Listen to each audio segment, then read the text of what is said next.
Hello, and welcome to the Mythology of Astrology, the story of Gemini with my psychic connection. I'm Squirrel, and I have been so excited to tell y'all this story. This is one of my absolute favorite zodiac stories, and it's also the one that is most like this is the only zodiac story that doesn't have other stories competing with it. And it's because I'm going to show you something real quick. I'm going to explain a little bit before we go into it so you understand. All the other zodiac signs have competing stories. The historians and mythologists cannot agree which story is the correct story.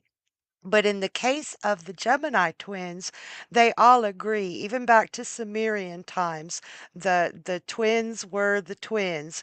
And as far as Castor and Pollux go, the twins that we'll be talking about, I'm gonna well, I can't really highlight it, but up on the loop, like there's a little horseshoe looking thing with the bottom going across, that's actually the twins embracing, their feet touching. And the bright white star is actually the fainter star, and there's a reason for that. I'll tell you that in a minute. And the gold star is Pollux. So the bright white star that is actually fainter is Castor, and the gold star is named Pollux. So that is why historians and mythologists all agree that this is the one story, the true story about the Gemini twins. I find that exciting, especially with our earth signs. They all have lists, and of course Virgo's is the longest. So we'll get into that when we get to those. So this is the story about something called the Dioscuri, and that literally translates into the sons of Zeus. And it is about two boys named Castor and Pollux. Now, I'm going to tell you the origin story of the origin story, how Castor and Pollux were conceived. This is so cool. So, there was this amazingly beautiful queen. Her name was Leda, and she was the queen of Sparta, and she was just beautiful. And I'm not talking just physically, just her demeanor, her whole heart, her soul. Everything she did for her people, and she loved her husband. That was Tyndareus, the king of Sparta. And there was nothing that this woman Leda wouldn't do for her husband Tyndareus. And they were crazy, crazy in love. They loved each other. So Zeus, the god of gods, the king of gods, and the god of thunder, he always coveted any beautiful woman and even beautiful men, anything of beauty. And he saw Leda and Tyndareus just so happy together. He was like, I want her, and I'm going to get her. He did approach her and asked her to have a tryst with him, and she was like, "Oh, no, no, no, no, no, no, that's cheating. I don't care who you are. You can be the god of gods," which he was. And she's, "I'm not sleeping with you. I love my husband, and I am loyal to my husband." And Zeus really didn't like that answer. But he knew that he couldn't just kidnap her or anything like that. She was the queen of Sparta. Now, he has a history of kidnapping people and just poofing off with them, But with Leda, he knew Tyndareus would hunt him down. And even though Tyndareus was a human, Tyndareus could cause him harm with through his Zeus's worshippers. And Zeus devised a plan. So one night, Leda and her husband, they were in bed together and they were very much in love and they had a very active sex life. So this particular night they made love and Tyndareus fell asleep, as men do, and Leto was just so full of excitement and love for her husband and life. You know how the men fall asleep and us women are like, what do I do now? So Lita decided to take a walk in a garden. Now, all she put on was a nice silk robe. She didn't need clothes underneath the robe because this was their private garden and they had guards everywhere. So she decided she was going to walk in the moonlight and take a look at the pond. She was very satisfied with the lovemaking session she just had with her husband.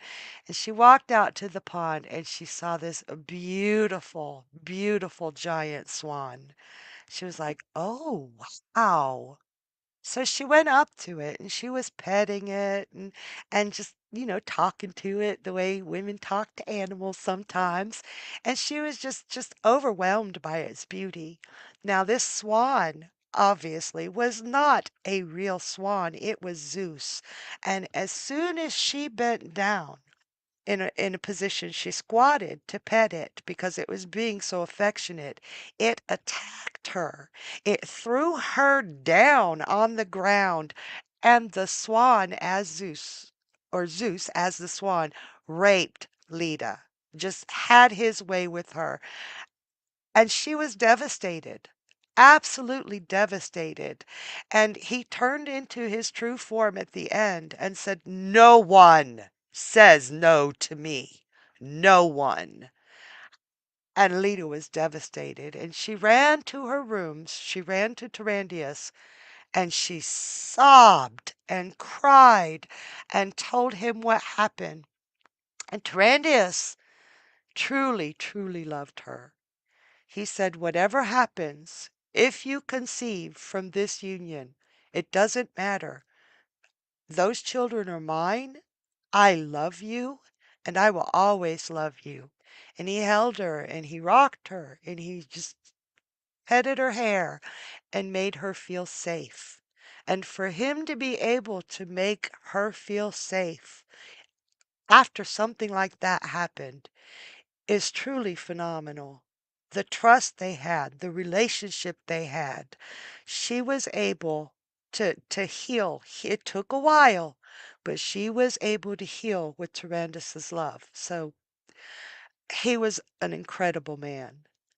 Well, a couple of weeks later, and it took more than weeks for her to heal. Let's be realistic. But a couple of weeks later, Lita lays two giant eggs. Whoa, what the hell? So Tyrandius knew, okay, these are Zeus's children. That's what he thought.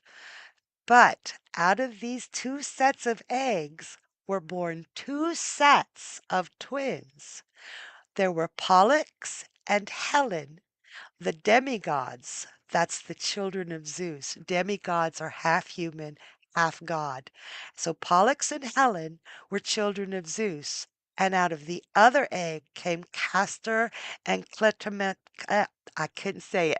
Let me see if I can say this one. Clytemnestra. That's a hard one to say. Castor and Clytemnestra, the human children of Tyndareus. So Helen and Clytemnestra both had pretty tragic lives, the twin sisters. I'll go in a little bit about Helen, but Clytemnestra, I can't even say her damn name. Clytemnestra, if you would like to hear more about her, shoot me a message at My Psychic Connection and I'll make some time to tell that story after we finish all the zodiacs. But Pollux and Castor factored very heavily not only in Greek mythology but Roman mythology as well. They were some of the most loved characters out of this time. So the twins came to be considered the protectors of home and hospitality, oaths, friendship, and sporting activities, because, those all go together so well. They were the patrons of athletes. Castor was held to be a seriously skilled horse tamer. Remember, Castor's the human.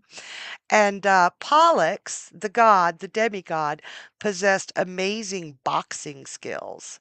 This does factor in. Both were thought to protect warriors in battle and sailors at sea, especially in life-threatening situations, and they would often be told as to appear in person at such times. Okay, and at sea, they were thought to appear in the form of Saint Elmo's fire, which is a really cool natural phenomenon that looks magical, and it's got to do with the electricity in the air. It's very cool. So there are so many stories about Castor and Pollux that it would take me 7 weeks to tell you all of them. But the two most important are the Argonautica by Apollonius Rhodius and written in the 3rd century BC, and then Homer's Iliad written in the 7th century BC. Now, the Argonautica deals with the story of Jason and the Argonauts, and that has to do with Chrysomelis, the golden fleece that Chrysomelis left for Phrixus when he passed away. And Jason was the son of the king that the golden fleece was gifted to. So Argonautica is all about the adventure of them saving the golden fleece. And Castor and Pollux were Argonauts. And then Homer's Iliad deals with the Trojan War, with with Helen of Troy, which is Castor and Pollux' sister. So I'm just going to tell you a little bit about them and let you know just what kind of guys they were so that you can understand how the story goes. I could not possibly go into all of it. So Castor and Pollux, they were a little bit crazy. They did what they wanted when they wanted, and they were inseparable. Every single thing they did together. And I mean everything. That if they had girlfriends, they had twin sisters, and they were never apart.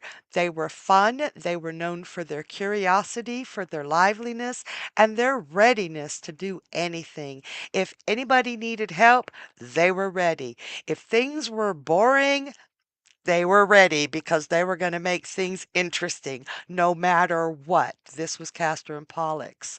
So, one of the things that they did was they took part in the Great Caledonian boar hunt.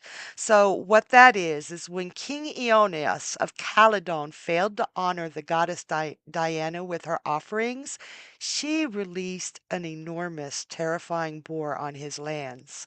So, honestly, it was kind of a bad move for Diana because the king's son Meleager, he assembled a group of renowned warriors to slay the beast. And Castor and Pollux heard about this and they were like, seriously, Diana, what the hell?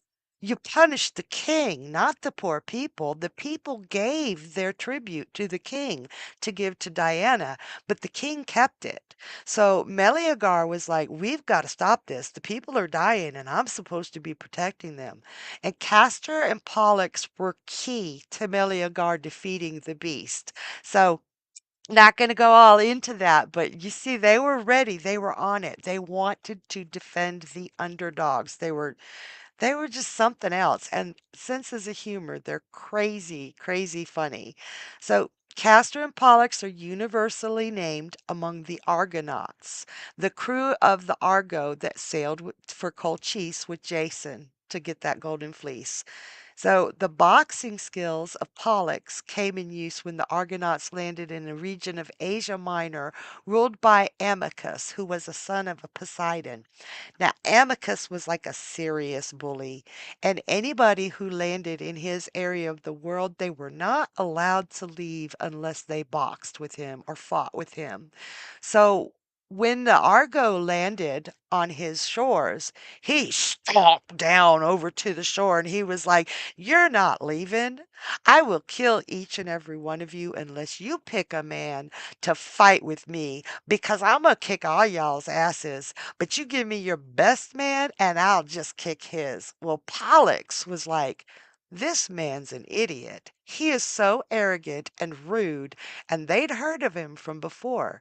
So Pollux was like, "Oh, it's on." And that's the demigod, the half human, half god. So he accepted that challenge at once, and the two got leather gloves on. And Pollux was like, boom, boom, just avoiding every punch the Amicus threw. It was insanely beautiful. It was like dance. And Amicus was just getting madder and madder, and Pollux was just playing with him. He wasn't even punching. He was just dancing around like, ah, you missed me. You missed me. Amicus just finally got really upset and bull rushed him, and Pollux just bam punched him in the head and splintered his skull. Just Amicus dropped to the ground. So that's just an example of one of the ways that they were just like playing with everybody. So on the Argonauts' trip homeward with the Golden Fleece, when they got the Golden Fleece, Castor and Pollux were of further value to the crew and to just everybody on board. Now, Apollonius Rhodius, who wrote the Argonautica, tells us that briefly that during the voyage from the mouth of Rhone to the Stowshades Islands, the Argonauts owed their safety, the whole boat, to Castor and Pollux. Now, presumably a storm was involved, but Apollonius doesn't really elaborate in Argonautica what the circumstances are. He says, though, that ever since this episode, and he assures us that there were other voyages in which they were the saviors, the twins have been the patron saints of sailors, and they are to this day. Um, if sailors can only see one of the stars in Gemini, Castor or Pollux, they know that there's a storm coming and that their safety is in danger. But anytime they can see both stars named Castor and Pollux, they feel safe. They know they're going to be okay. Now, Hyginus is another author from that time. He said that the twins were given the power to save shipwrecked sailors from Poseidon. And Poseidon is the god of the sea. He also presented them with the two white horses they often rode. And a lot of the pictures or depictions of Castor and Pollux, they always have their horses with them. They are never far from them. So now, when we get to the Iliad in 7th century BC, they went to help their sister Helen, whom, when the Trojan War escalated, she was trapped. Now, this war was said to have been started by a man named Paris, the son of the Trojan king. And Helen at the time was the wife of the Greek king Menelaus. Now, nobody really knows if Menelaus kidnapped her or if she cuckolded Menelaus and went with Paris. But it caused a big stink, and to get her back, Menelaus sought the help from his brother Agamemnon, who assembled the Greek army to defeat Troy. When things got really bad, Castor and Pollux were like, "That's our sister," and they went to help, and they turned the tide, and Troy was just absolutely destroyed. Um, uh, it was what's the one with his Achilles? Achilles, that was the biggest hero of the Trojan War. So if you guys have any interest, read the Iliad or read a modern version of the Iliad or Jason and the Argonauts because they're truly great stories and you will see a lot of Castor and Pollux in those. So here these men are. They're men by now. And they're large and full of life and always on the go and just so crazy about each other. They never did anything without consulting each other. They never made any decisions without the both of them being like, "Yeah, we're okay with that." So They went through life. I'm thinking they lived to be in their late 20s. Um, all that time they were never, ever, ever apart. So there was a time there were two other Argonauts named Idas and Licinius, and they were twins. And there was this kind of friendly rivalry between Castor and Pollux and Idas and Licinius. Lynceus, I said that wrong, Lynceus. And they were always kind of heckling each other, playing with each other. Um, well, Idas and Lynceus got engaged to two ladies, two twins named Phoebe and Hilera. So Castor and Pollux decided to really, really mess with Idas and Lycinus. They were like, we're going to get their goat. We're going to mess with them so bad. So they kidnapped Phoebe and Hilera. They're just playing around.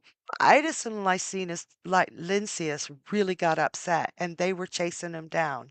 Now, Castor and Pollux were the better horsemen and they were outrunning them, but they did have to rest their horses. Their horses were not immortal.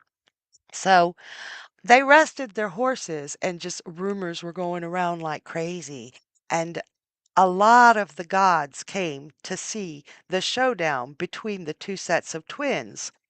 Well, when Idas and Lynceus showed up, Castor and Pollux just wanted to yank their chains a little bit more. And they were like kissing the girls' necks and making the girls giggle because the girls were in on this. But Idas got really, really, really bent out of shape.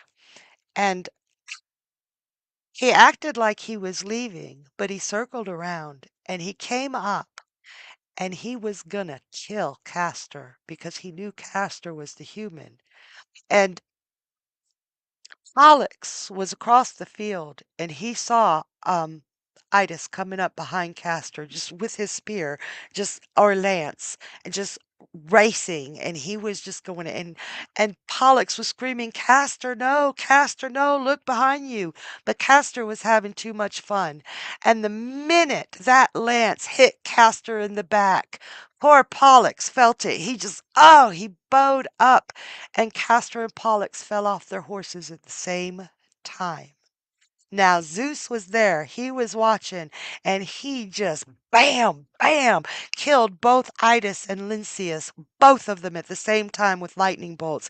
He was so mad because he loved both of these boys as their own, both of them. And Pollux, Castor lay there dying, and Pollux felt it. He could feel Castor dying, and he crawled over to Castor, just, oh, as hard as he could, as fast as he could, in the pain he was in. And he grabbed Castor up. He's like, please don't leave me. Please don't leave me. I can't do this. I can't do this. And Castor died in his arms. Pollux just screamed like his heart was being ripped out of his chest. And he said, please, Father, please, talking to Zeus, fix this. Make him immortal. Bring him back. I know you can. And Zeus was like, that is not my place. I cannot bring him back from the dead. I cannot make him immortal. Alex just shook his head and said, then make me mortal. Kill me. Let me die, because I cannot live without Castor.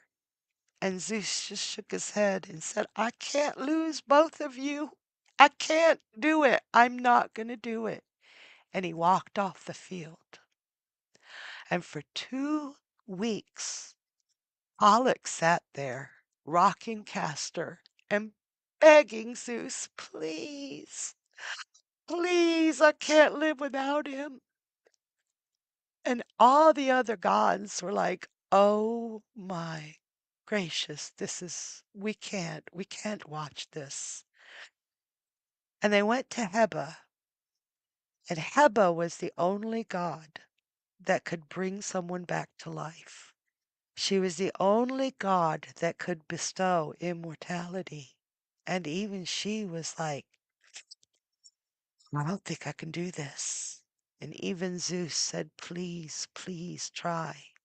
And they went back to the field.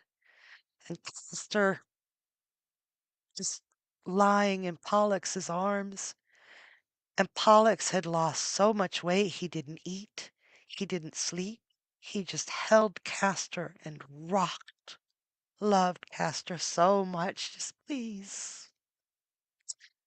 And Heba knelt down by him and said, Pollux, I need to take some of your immortality. I'm gonna try this, but I don't know if it will work.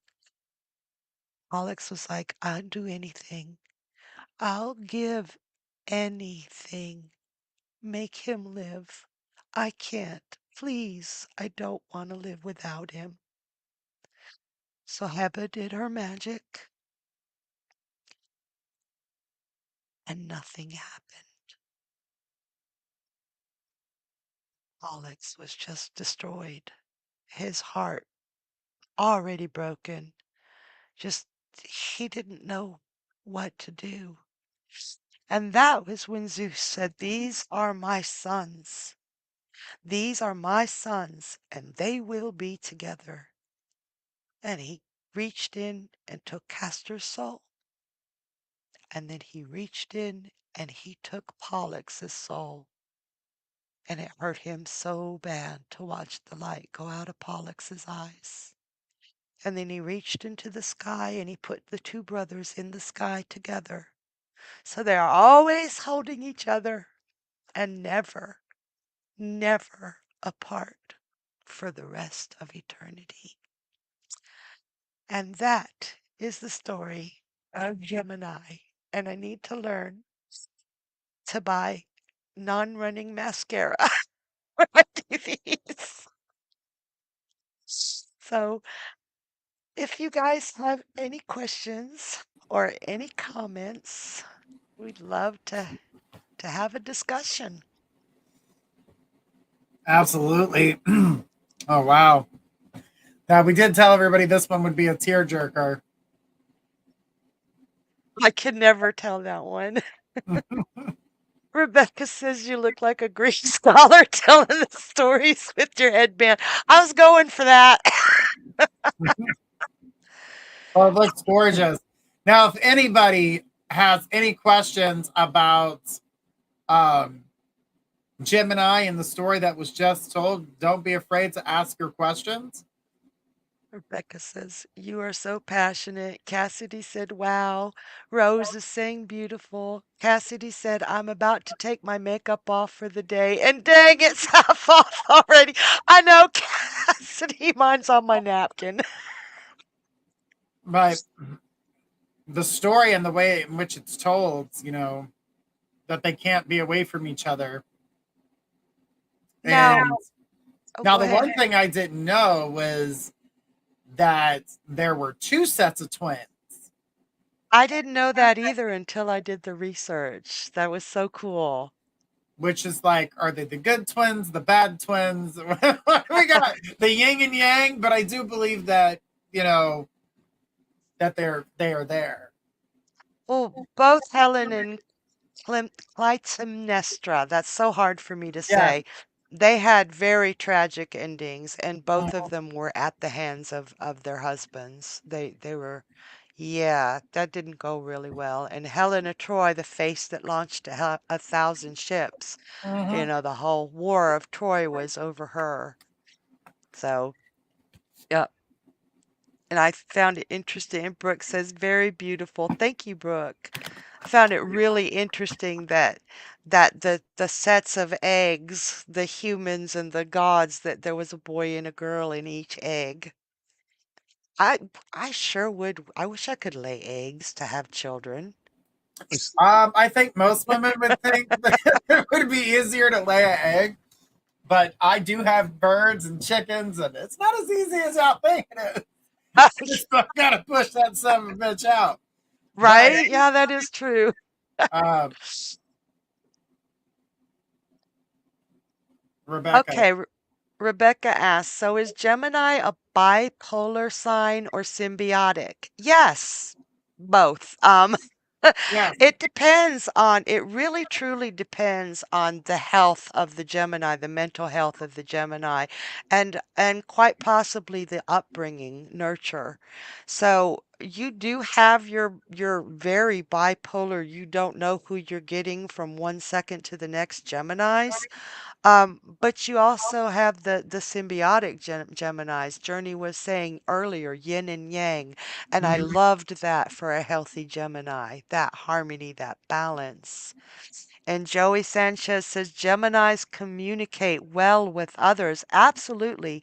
Gemini is ruled by the planet Mercury, and Mercury is all about communication and yes. thought.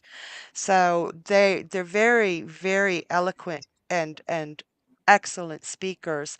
But watch them, you'll find that they communicate even better with other Geminis. It's like there's some kind of secret Gemini language. It's that And twin language.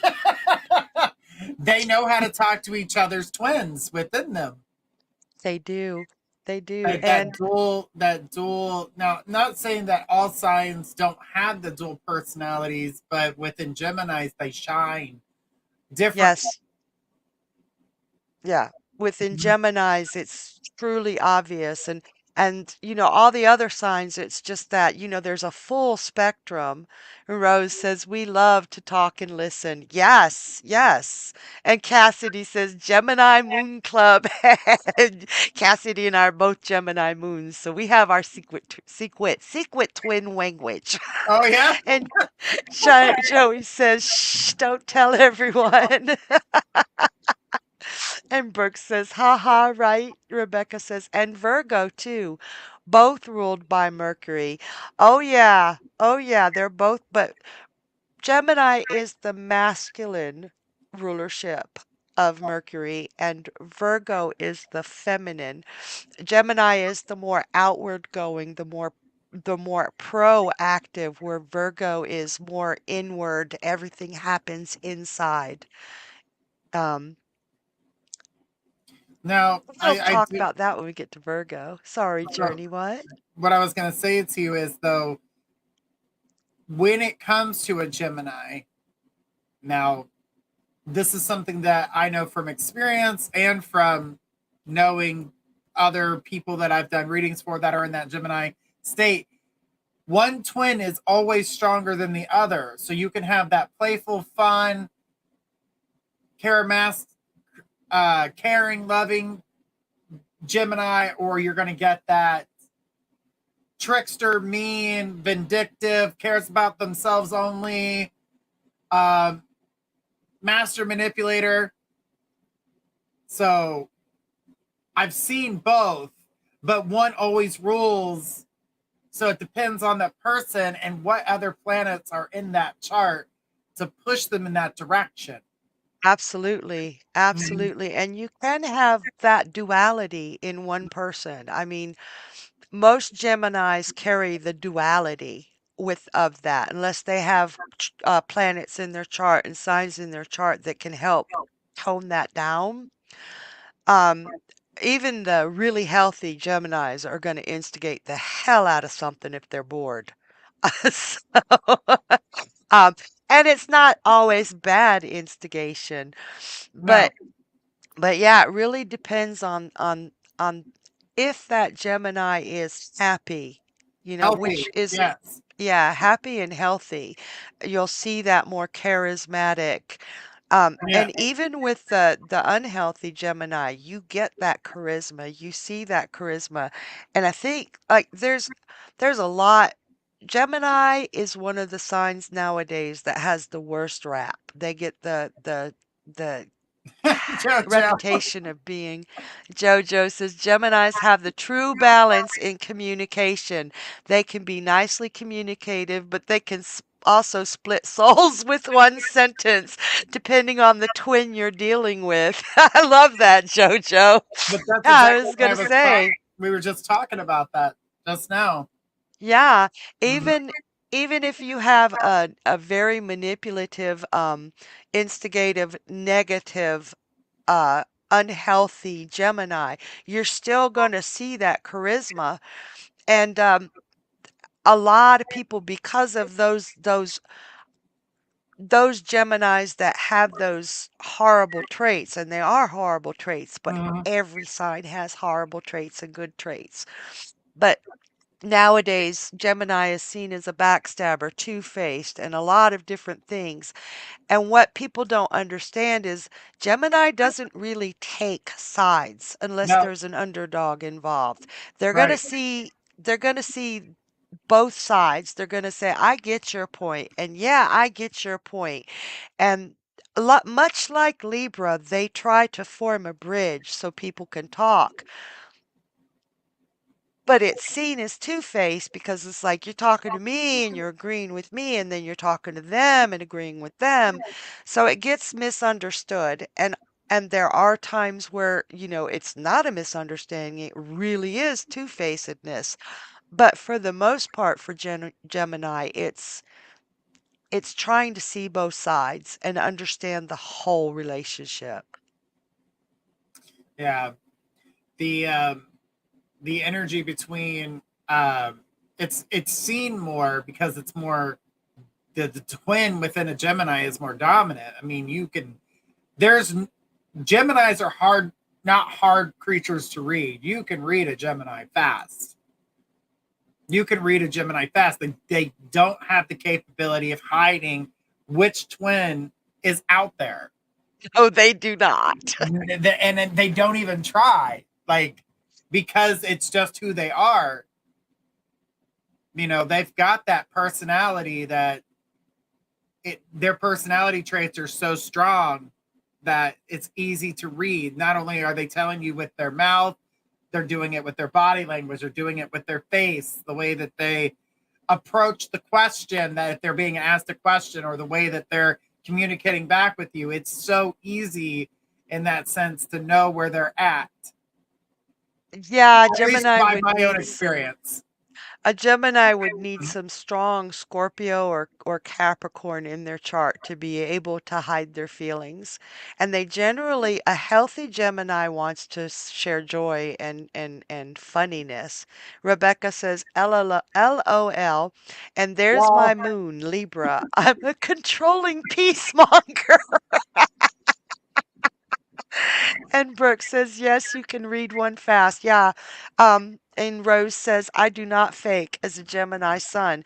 And see, I'm so glad you said that, Rose, because I am so sick of hearing people say that Geminis are fake. No, no, they're just dual and they show what they feel. And if they get pissed off, you're gonna know it. You are gonna know it. but with And every sign they have that. yeah, yeah. But I'm so sick of hearing Geminis are not fake. They're not two-faced. Yes, there are some unhealthy ones that truly, Yes, truly are. But for the most part, they just want to have fun. They just yeah. want to get by. And they can be seen. Oh, Jojo says, if a Gemini goes silent, they have thought of every option and they are done. A silent Gemini means someone is in serious trouble. Jojo, you are so right. I got that Gemini moon. Journey, you've seen me silent once? Not Hmm. you personally, but you've Not seen me because of me, silent. but yes, I've been Right. silent. But Yes, because of someone else. And when I go silent, that means we are so done. Jojo is absolutely right. So, but every sign has their moments of dual personality. But oh what we're yeah. saying with Gemini is it's more prominent because they're natured that way. That's who they are. So you have the ability to really shine it. And just like you said, you're sick of hearing the status quo, because when a Gemini's mad, a Gemini's mad. They're gonna be sarcastic. They're gonna tell you to suck it until you choke on it. Like, they don't care when They they're have no pissed. filter. No, they Gem have no. But I love that about Gemini. You don't have to guess. You really don't have to guess unless there's another strongly prominent sign. involved that keeps them from showing their emotions. And Rose says, "Yes, a silent Gemini is a done Gemini. Absolutely." Rebecca says, "I think that might be why I go silent when I'm in pain." Yes, Rebecca, no. LOL, yes, but when you're in pain, Gemini does not like the world to see a weakness. I think that because Her Pollux was in so much pain without Castor, he no longer Mhm. cared. But those brothers never showed any weakness outside of that. They were the heroes. The Romans loved them so much that they actually made both of them actual gods in their culture. And they were still named Castor and Pollux. There's only one god that retained the name in the Roman culture, and that was Apollo. All of the other gods in Roman culture pretty much swiped from the Greeks with names changed, but Castor and Pollux retained their names and were made full gods. Brooke says, "I don't think they are bad. I've had the best time with Geminis. As an Aquarius, I almost envy the way Gemini is able to be so free on every level. And Geminis do love to show a fun nature." Joey says, "Geminis have never been fake, and I've never met a fake one. I've always spoken the truth and will have always be as honest as I am." And see, you try. And Rebecca says, "Wow, that's amazing." Gemini energy wants to know and understand every side of a situation, and they want to try to help all the parties involved understand every side of the situation. So it gets twisted around by other people into something that it's not. But yes, there are some nasty Geminis, just as there are some nasty anything. Yep, Exactly. people are, yeah. And a lot of times when a sign is nasty, it's because we aren't born knowing our birth charts. Those are our blueprints on how to be happy, what we are supposed to be as our fullest, most honest selves in order to attain happiness. And so many of us don't know that. And we're living our lives for other people, or we're living our lives day to day, hand to mouth, just to survive. And when you're not living your true happiness, you're going to be miserable and unhealthy and kind of a bastard, you know? Did I lose you? Nope. Okay. I'm still here. But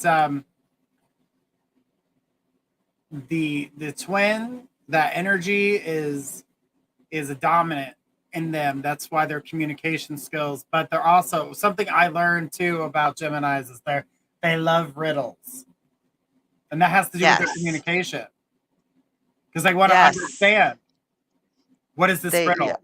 Can I solve it? yeah.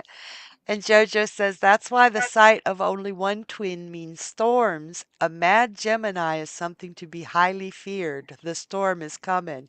Oh hell yeah. And you better know that that mad Gemini remembers every word you said.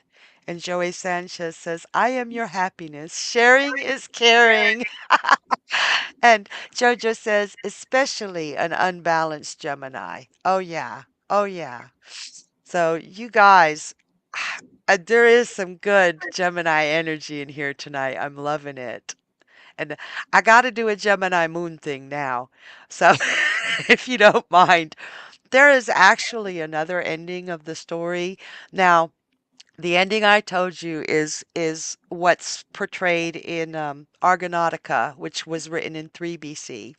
But Homer came in with the Iliad in 7 BC, like centuries after Argonautica was written, and Homer put forth in the Iliad that Castor and Pollux are kind of like the originators of something like Lady Hawk, that during the day, um, they have to live in, or 6 months out of the year, as you were, they have to live on Mount Olympus, or one of them has to live on Mount Olympus. And the 6 months out of the year, the one of them has to live in the underworld in the Elysian fields. And then they swap. over the next 6 months. So they never actually get to see each other or touch each other. And I can't, nope, I'm not taking that. And it was written first in the 3rd century BC where they're together, and that's my story, and I'm sticking to it. I can't do the they can't be together thing. So Rose says, wait, okay, let me see. Jojo says, but a playful Gemini is an absolute joy that you'll need 6 red buds to keep up with. So, okay, Jojo, you need to put that into a quote because that is absolute truth. We like hummingbirds, but now I got some Leo energy dragging my, Gemini energy into more calm things. But that Gemini moon, when it gets going, Cassidy can tell you, me and Cassidy get going. We're like, wah! And Cackling Rose says, we are like elephants. We don't forget. And oddly enough, and Jojo said Red Bulls. Oh, yeah. Oh, I knew that's what it said. And I said Red Buds, didn't I? Rebecca says, we like your version. And Brooke says, ah.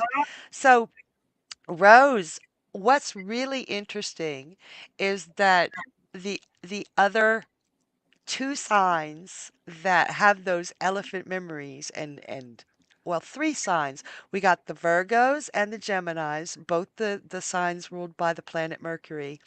Then we have Cancer. And Cancer, I'm telling you, can put a Gemini to shame for remembering something.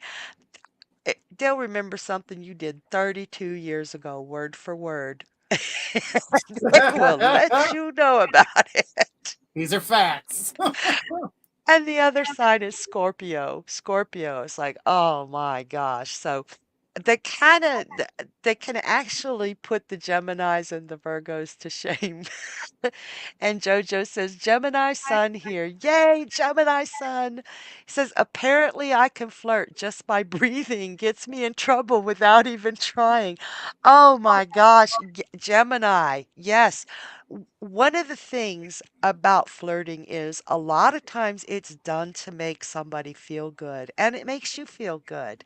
I knew this one Gemini. God love him. He was just this man flirted with every woman. Old, young, fat, tall, short, skinny, it did not matter. He saw all women as beautiful and he wanted to share that. I thought he was phenomenal. He was one of my favorite people because he just made every single woman who came in contact with him feel like a goddess. It it was amazing. I loved that man for that. It got him in a lot of trouble because a lot of women thought he was really like trying to get with them, but he just wanted to make everyone feel beautiful. And Rebecca says Scorpio holds a grudge for life, LOL, and they probably bring it to the next life. And Rose says, I am a Gemini sun, Sagittarius moon, and Libra rising. Y'all want to have a good time? Hang out with Rose. Jojo says Gemini Sun, Cancer Venus, and Virgo rising. Oh, Jojo, that's beautiful, beautiful energy, but you must never get to sleep. Your head must be always going like constant noise. Um, Journey has a great deal of Virgo, and he's also got some Gemini, and I don't think the man sleeps. I don't think you sleep, Journey. I'll let you know when the next nap happens. Uh-huh. Rebecca says Virgo sun, Libra moon, and Gemini rising, and Rebecca doesn't sleep either. Brooke says cancers remember everything. Haha. They're always going to be politically correct to during an argument. Gemini, I feel like, isn't as calculated as they say whatever they want right then. And that's the only air sign that actually speaks its mind when it's thinking it. And Brooke says, no, he doesn't, right? So Libra and Aquarius, and JoJo says Aquarius moon. Wow. Wow. Okay, so that might be a saving grace for you. Libra and Aquarius are actually very politically correct. And Libra is cardinal air, so sometimes it will overstep its filters, but Aquarius is fixed air, which is very, very solid, very um it thinks things through before it says it most of the time. But Gemini is what's called mutable air. And air is thought, it's communication, it's music, it's technology, and it is at its absolute finest being mutable because you don't want your thoughts controlled. You don't want your thoughts fettered. Oh, you want them going, or we'd never grow, we'd never move. So Gemini is air in its purest, rawest form, and it has no filter. So, and Joey Sanchez says, just as the moon affects the oceans and the waves, absolutely, the full moon does affect our bodies, knowing that we are 75% water and it moves us in such a lovable way. It really makes us love more. That's a beautiful point, Joey. Absolutely. Absolutely. And Jojo says, I rarely stop. True. What? Oh my gosh. And a lot of Gemini energy and Virgo energy talks to itself. I was helping my mom do something today. Haley says, I have Mars, Venus, and Mercury in Gemini in my chart. Mercury loves being in Gemini. Loves it, loves it. I was helping my mom do something today and I was putting something together for her. And she was like, who are you talking to? I was like, I'm talking to your pills. Leave me alone. I was putting her pills and I was like, "You're not supposed to go in that bottle," and just we talk to ourselves a lot, and it's because that unfettered thought, it's untethered, it's constant, it's moving, it's blowing you, and it's very, very intangible. So when we voice our thoughts, whether they're to ourselves or to another person, we're able to put them into solid form with our voices, with our writing, with our singing. We need to be able to vocalize or all those thoughts just float away into the nether and are lost. I was like, what was I just about to do? That's a Gemini thing. So let's see, let's see, Jojo says, yeah, I'm not in prison, LOL.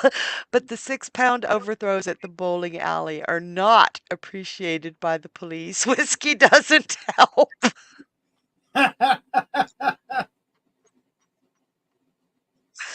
Oh my gosh. So, and Cassidy says, love that. That's beautiful. So, do you guys have any questions about Castor and Pollux? They really and truly hated to show any weakness, and they were always game. I mean, like on top of things. Now, they Their did weakness have was like, each other. oh Was yeah, that twin duality? That was their weakness. that Destroy was their one would weakness. destroy the other. And a lot of people think that Gemini doesn't commit. Um, Gemini commits, but it can forget if it doesn't solidify the thought, in writing, spoken vocally. Jojo says, I grew up learning lessons from brilliant amounts of jackassery. Okay, I like Jojo. But like pure Gemini can make a promise and totally mean it. But within minutes, it can make a promise to another person, and then it has to choose who to keep the promise to. They would have to have some prevalent Capricorn or Scorpio or some fixed energy in their chart. Capricorn isn't fixed, but Capricorn is their word is their bond. So if Gemini tells you they're going to do something and doesn't show up, It truly isn't because they're an asshole. It's because they forgot. You do have to remind them, and you have to remind them often. Um, People feel that Gemini can't commit, and I think early in life that's true, but if they have things in their chart where they want family, Cancer, Scorpio, Capricorn, then they're going to be able to, but they have a hard time. Gemini energy has a difficult time allowing anything in deep. Um, And I think it's because of the memory of the story. The loss of Castor, the loss of that twin. I think it lives in every Gemini. We don't ever want to feel that kind of loss again.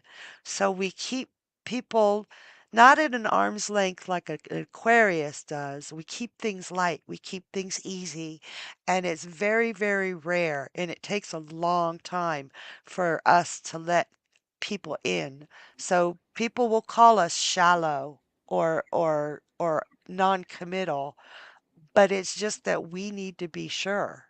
And Haley says it is annoying when people think Gemini are literally two-faced. I agree, but it resembles their adult side and their childlike side, not because they are truly two-faced. And Gemini does. It also, and Joey says, dang Skippy, not only does it resemble their adult side and their childlike side, but we were talking earlier about how Gemini wants to see every side of a situation, so it will talk to each side. And when other people find out, well, you talked to her and you were talking to me and you're two-faced, that's bullshit. But Gemini does. Gemini is the one, if you're missing childlike wonder in your life, go to Gemini. And Rebecca says, I think my brother was Pollux when he left. My soul went too. I'm learning how to get it back though. Oh, Rebecca. Yes, yes, when a Gemini loses their Pollux, it is very hard. But the Pollux and the Castor are both within you. They are both within you. So find that Pollux inside of you. Okay, honey? And that'll help you a lot. Now, Gita says, I'm a Gemini sun, Gemini ascendant, and Mercury in Gemini. Okay, Gita, it's a lot of Gemini. You don't need any Red Bull, do you? Ever. Do people scream at you to drink coffee so you'll calm down? And Haley says, yes, so true. Maybe I ask so many questions all the time because of my Gemini in my chart. That was one of the things that Castor and Pollux were best known for, their curiosity and their willingness to ask about everything. They wanted to know everything. And that Gemini part of me, my poor husband. I mean, I ask him every question I think of. And I told Journey, I really think I broke him when I asked him if snakes have ears because he looked at me and went, look it up on the internet. And he stopped answering my questions. I broke him. Aw. So Cassidy said, oh, Rebecca says, yes, he definitely lives on in me. Thank you. Way deeper than you know, Rebecca. Look for that. And Gita says, LOL. And Cassidy says, oh, that's an interesting point. Question, childlike wonder. Gemini versus Leo. See, that's a tough one. I would have to say, Haley says LMFAO. I would have to say Gemini. And Haley says, oh my God. And Gemini, because it's mutable energy, it's freer. Leo is fixed energy, and Leo absolutely is not afraid to be silly.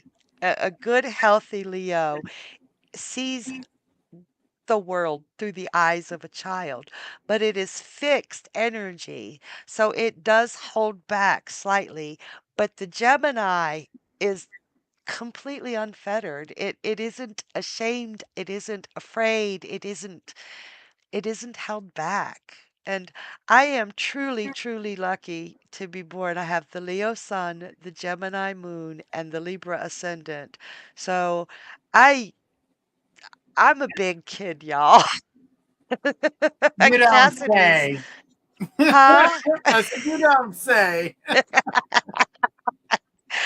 Now I've got my song in my head. I'm a big kid now in my stuck in my head. But yeah, I'm just a big old kid. So, and I love that. What do y'all think? Do you think that the childlike wonder, who do you think would be? Because that's a good question for debate. And what is that called? The Sagittarians love it. It starts with a P or some letter of the alphabet. Were they? Wow, that limits it down. No, it's totally Sagittarius thing where philosophy. So that's a P. I got it right. Well, you said P, and then you were like, it's one of them letters. I'm like, oh boy. Well, every other time I've said it starts with a letter, you've said something else, and it's like, yeah, that one. And you're like, that's not a P, Sharon. Not a P. That's a W. Yeah, that was a W. We did it just the other day. I was like, yeah, yeah, it starts with an M. And you was like, it had an M in it. Yes, it So, did.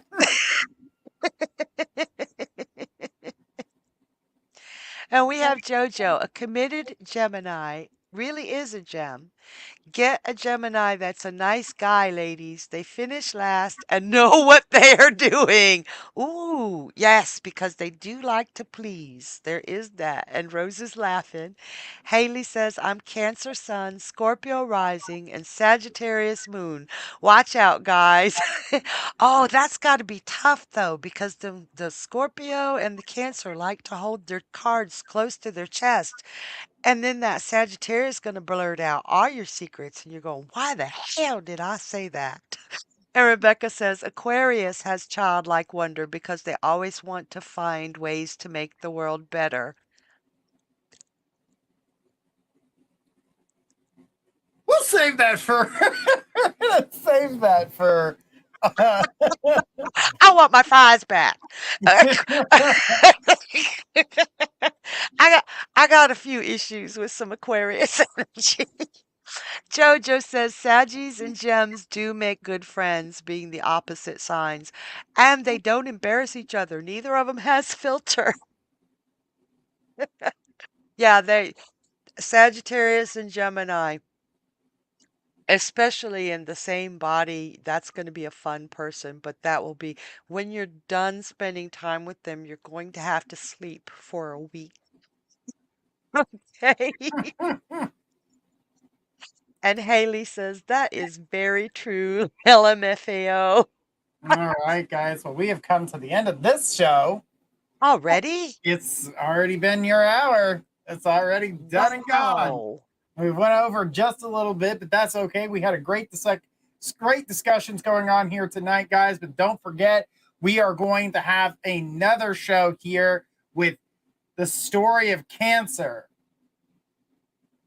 Story of cancer. Everybody get your seafood out. It's going to be an interesting show. I can't believe you said that. Why? I'm a cancer. I'm allowed to. Wait till I tell the story of cancer. You're going to be like, oh God. Mhm. That's a good story, but it's a tough one too. It's definitely a tough one. That's another tissue grabber. Yes. Mm-hmm. Yes. Heartstring Most puller. of them are. Most Mm-hmm. of them are. They're very tragic, the Greeks, but they're great stories. I love them. They were the creators of acting Oh, do tell. I know we're and out of drama time. and storytelling. They were very good storytellers. They were probably, yeah, because cancer is the keeper of tradition, Mm-hmm. and oral tradition is where our stories came from. So I believe you are 100% correct. We just Interesting. we just got to hear these beautiful stories. And guys, if you have wanted to hear the stories of Capricorn or Aquarius or Pisces, Aries. We went through Taurus. Now we went through Gemini. Cancer's next month, guys. Get ready for that. And then we get to talk about Leo, Virgo, Libra, Scorpio, and Sagittarius as we go through the rest of the year. Very exciting. I love these stories. I love the research. I I I would love to be able to just tell stories sometimes. And if y'all want to know any of the stories that are side notes of the stories I've been telling you, let us know. And after the zodiacs are over, I'll tell you more stories. And Rebecca says, "Beautiful story. I was just looking on my for my iPad and I'm on it." And Brooke says, "Loved this. It was awesome, Squirrel. Thank you for being here, Brooke. Thank you for being here, everybody." Rebecca says, "I need to go to my corner." LOL. Jojo says, "Thank you. Wonderful storytelling. Thank you, Jojo." And Energy says, "Oh, hey, Miss Squirrel, just able to join. Oh, you'll have to go back and watch." And Brooke says, "Ha ha." And Haley says, "LOL, Rebecca." Rebecca's got laughing faces. And Cassidy says, "Flippin' beautiful job, Squirrel. You are incredible." Thank you, Cassidy. And Brooke says, "No, don't bring the cat." Brooke says, "Seafood, bring y'all's Krabby Patties, not the Krabby Patties." And Haley says, "LOL, Brooke." Okay, you guys, it has been amazing. This hour went so fast. Thank you for choosing to share it with me. I love you guys, and I will see you next time. Mwah! Bye.